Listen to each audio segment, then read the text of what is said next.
Me 67 vota pro dhe 13 kundër nga opozita, Kuvendi konstatoi nevojën për miratimin e ndryshimit në ligjin për qeverinë, me të cilat propozohet shfuqizimi i qeverisë teknike e njohur si qeveri e Përzhinës.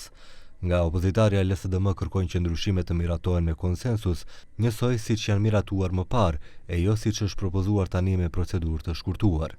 Koordinatori i grupit parlamentar social-demokrat Oliver Spasovski tha se pikrisht me kërkesë të Hristijan Mickoskit janë miratuar ndryshime që qeveria teknike të funksionojë deri në hyrjen e vendit në BE.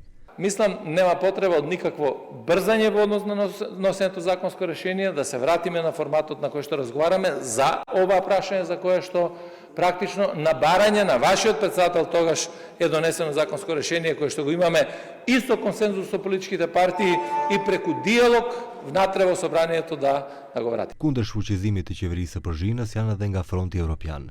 Deputeti Arbana Pasholli gjithashtu kërkoi që gjithçka që është arritur në konsensus dhe mbështetje nga bashkia ndërkombëtare në të njëjtën mënyrë edhe të ndryshohet. Konsiderojmë që ka ligje të cilat ne i konsiderojmë të rëndësishme dhe për të cilat mund të kërkojmë që të njëjtat të shqyrtohen te komiteti dhe të vendoset në mënyra se si votohet për ato. Në parim nuk do t'i mbështesim asnjërin as ligjin për deputet, propozim ligjin për deputet, as ato për qeverinë, sepse një para që kjo shumicë parlamentare të gjitha propozim ligje të cilat janë me rëndësi etike, po i vendos në procedurë të shkurtuar, edhe e dyta mendojmë se ai takon ligjit për qeverinë që diçka që është arritur me marrëveshje politike dhe me mbështetjen e faktorit ndërkombëtar do duhet të zhbohet po në të njëjtën formë me marrëveshje politike dhe me ndërmjetësimin e faktorit ndërkombëtar. Ndaj qëndrimit të BDI-s reagoi deputeti Avlenit Saranda Imeri Stafaj. Qëndrimi i BDI-s është hipokrizi e pastër dhe përpjekje për të shtrembruar realitetin politik.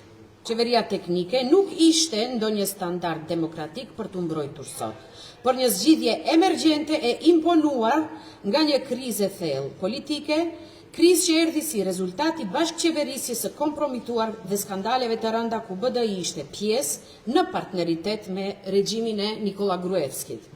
Le të kujtojmë pse u krijua kjo qeveri. Për të garantuar zgjedhje të lira dhe të ndershme, në një moment kur shteti ishte i kapur nga përgjimet masive, abuzim me pushtetin dhe një krizë të thellë besimi. Këtë e kundërshtuan deputetët e pushtetit. Koordinatori i VMRO-DPM-s Nikola Micevski pyeti pse opozita është kundër këtij ndryshimi, pasi sipas tij qeveria e Përzhinës është një zgjidhje e kaluar. Се работи за законско решение кое што ќе важи не од следните избори, него и од изборите после тоа, со што ви се дава сигурност еве доколку мислите дека нешто не е заштитено по однос на изборниот процес, вие не дозволувате да почнеме со целата таа постапка.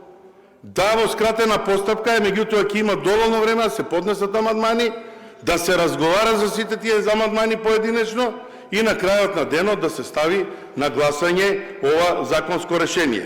Ndryshimet në ligjin për qeverinë, me të cilat parashikohet qeveria teknike, janë një zgjidhje nga marrëveshja e Përzhinës e vitit 2015, e cila kishte vlefshmëri vetëm për zgjedhjet e vitit 2016, përkatësisht ato që organizuan pas krizës politike.